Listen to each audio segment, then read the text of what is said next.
Hi, I'm Dr. Wilson. I'm a PhD molecular biologist, and welcome to Chapter 2 in my review of Robert F. Kennedy Jr.'s terrible book about Dr. Anthony Fauci. Thankfully, Chapter 2 is much shorter than the awfully long Chapter 1, but unfortunately for Robert, there's not much improvement in the focus or the quality of what's actually on the pages. Robert continues to blame Anthony Fauci for things that he had no responsibility for, while at the same time making unsubstantiated claims about corruption and about science. So let's just get into this. It's going to be a short one. Starting with Robert's by now familiar stream of consciousness rant about how terrible American health has gotten in the past few decades, he makes a really bizarre claim about how, under Anthony Fauci's watch, drug companies engineered the opioid crisis and made American citizens the globe's most over-medicated population. Obviously, this is a bizarre claim because Anthony Fauci had nothing to do with the opioid crisis. If anything, this fell under the jurisdiction of the National Institutes of Drug Abuse. And just a reminder, Anthony Fauci is head of the National Institute of Allergies and Infectious Diseases. But instead of teaching something useful and actually going into the genuinely dark and twisted history that is the American opioid crisis, he just says that it happened under Anthony Fauci's watch and then moves on. So if you were expecting substance in Chapter 2, you're not going to get it. If you want to learn about the actual corruption and the dark dealings involved in the opioid crisis, then I'll put some links in the description for you to read about that if you're interested, because, again, you're not going to learn that from this book. On the very next page, Robert jumps to a quote from Celia Farber, where she basically complains about how Anthony Fauci persecuted certain scientists who don't agree with him, and mentions by name Peter Duesberg. Peter Duesberg is somebody who has come up before on this channel, has already been mentioned in this book review, and I'm sure will be mentioned many more times in this book review. But every time that Robert brings him up, I'm going to point out just how terrible of a person he is. Just in case you missed my other videos, Dr. Peter Duesberg is an HIV/AIDS denier who single-handedly is responsible for the deaths of millions of people. At a time when HIV was spreading rapidly across the African continent, Peter Duesberg convinced the president of South Africa that drugs against HIV/AIDS, drugs that turn it from a death sentence to a livable condition, were poison. He convinced the South African president of this, he convinced that HIV/AIDS was nothing to worry about, and as a result, millions of people died and millions of children are orphaned. Peter Duesberg is an absolute disgrace to the scientific community and to the human race in general. The fact that Robert F. Kennedy Jr. treats him as a hero multiple times in this book tells you all you should need to know about Robert F. Kennedy Jr. So moving on from that terribleness, Robert goes on to complain about corruption at the NIH and the NIAID. He specifically cites ethics reviews that he claims, quote, chided Dr. Fauci for failing to control the corruption entanglements between his staffers and pharmaceutical companies, specifically claiming that the investigators found that the NIAID had failed to obtain approval for a full 66% of outside activities the institute had undertaken over the review period.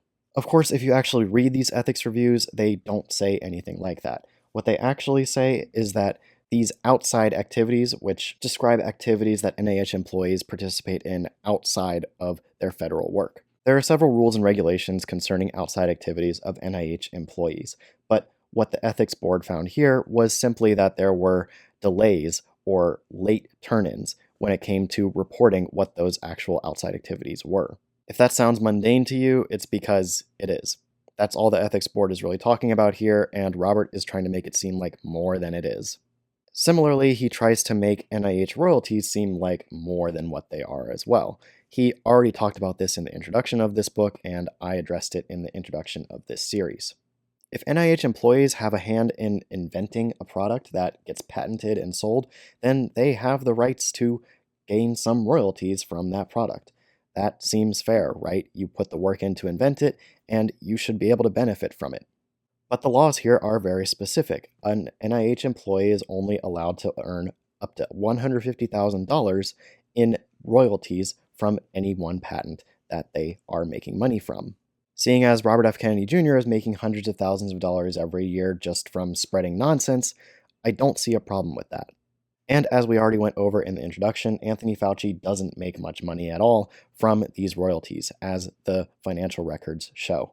And for what it's worth, he claims to donate all of the money that he does earn from the royalties that he receives to charities.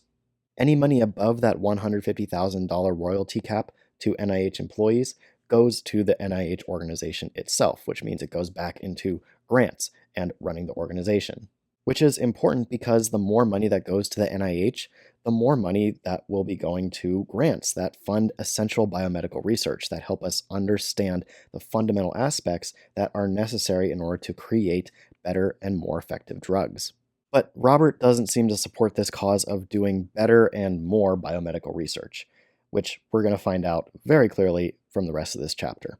But before we get further into that, it's time to point out one of the funniest lines, to me at least, in this entire chapter, which is this gem. While stumbling through an explanation of how drugs make it from bench to market, he says that the CDC then sets obscene retail prices for these collaborative products in secretive negotiations. I don't know what universe he thinks he lives in where the CDC sets drug prices, but that's always been pharmaceutical companies. He has a very clear opportunity here to talk about price gouging and just doesn't do it. It's like he's trying to fail in criticizing the things that he hates.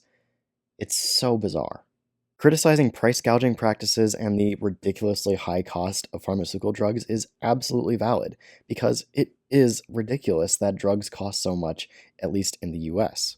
But as Robert has already done several times in this book, he takes a genuine problem and insults the reader by oversimplifying it to just say that it's all the fault of Anthony Fauci and his goons.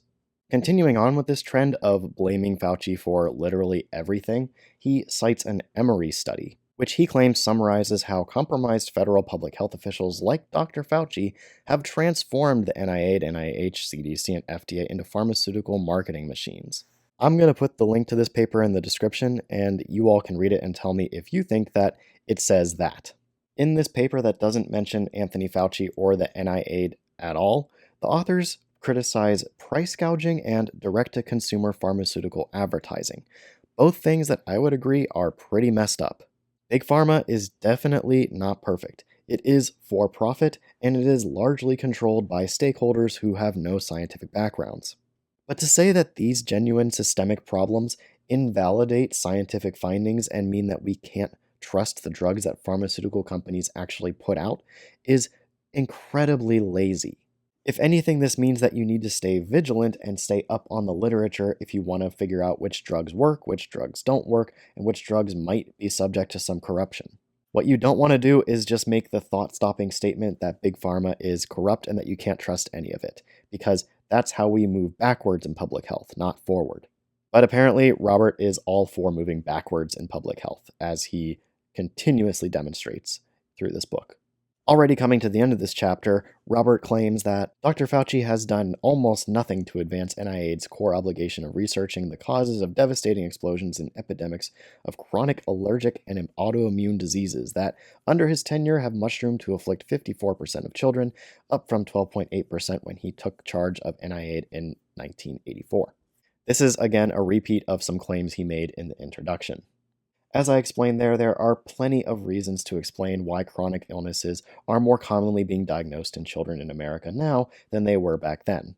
You can check out what I said in the introduction of this series and the sources associated with it, but the gist is that because we have a lower child mortality rate than we did back then, we now have more childhood chronic illnesses because more children that would have died back then are living. So essentially, what Robert is complaining about is that we have fewer dead children and more sort of sick children. He seems to be arguing that he wants more of the former. He didn't think that one through. But is it true what he says about the NIH? Are they neglecting their responsibility to research autoimmune and allergy diseases? No. You can see a yearly budget of the NIH and what the money actually went to, and you'll see that a substantial amount every year goes to researching autoimmune diseases and chronic illnesses. Most of that money goes to research project grants, in other words, to professors that have labs that study basic biological problems pertaining to one or more of those kinds of diseases. As a result, over the years, the NIH have funded things that led to some real breakthroughs, such as a gene therapy that restores immune function in children with a rare immunodeficiency disorder, new treatments for multiple sclerosis, understanding how viruses like Epstein-Barr virus can actually cause autoimmune diseases, and several ongoing clinical trials investigating things like asthma in children. Not only is Robert dead wrong here, but he's fighting the wrong fight. If he wants these problems to get more attention, he should be advocating that Congress give more money to the NIH to specifically fund projects pertaining to these problems that he thinks are neglected. Instead, what he's doing is he's making arguments that move public health backwards as a whole. If you disagree with that cause and you want to support public health and support biomedical research, here's how you can do it. The amount of money that goes to biomedical research and to specific projects within biomedical research is almost entirely controlled by Congress. If you want more money to go to specific problems in biomedical research, then you can take action. You can talk to Congress. You can try to convince your legislators that this is important and that they need to focus on this. As voters and constituents of your legislator's jurisdiction, if you speak up, they will eventually have to listen. I'm putting a link to this document in the description for you to read if you're interested in doing this. It lays out how you, as a citizen, as a scientist, can talk to Congress to advocate for things like this. It will help to teach you how these things are structured, how you can actually speak the language of politics to your legislators, and how you can package an effective message and actually get involved in science advocacy events near you. So if you're interested in taking this kind of action, I highly, highly recommend that you read this document. It is so helpful, and it will put you leagues beyond whatever you can possibly learn from reading Robert's book. Okay, that's going to do it for this video. Like I said, this was a very short chapter, and thankfully, Chapter 3 is also going to be very short. So thank you so much for watching. I always appreciate it. And as always, the links to all of the science and information that I talk about in this video are linked in the description below so that you can check it out for yourself. If you enjoyed this, don't forget to subscribe so you can catch me next time, where I'll be debunking some more funky stuff in Robert's book. See you then.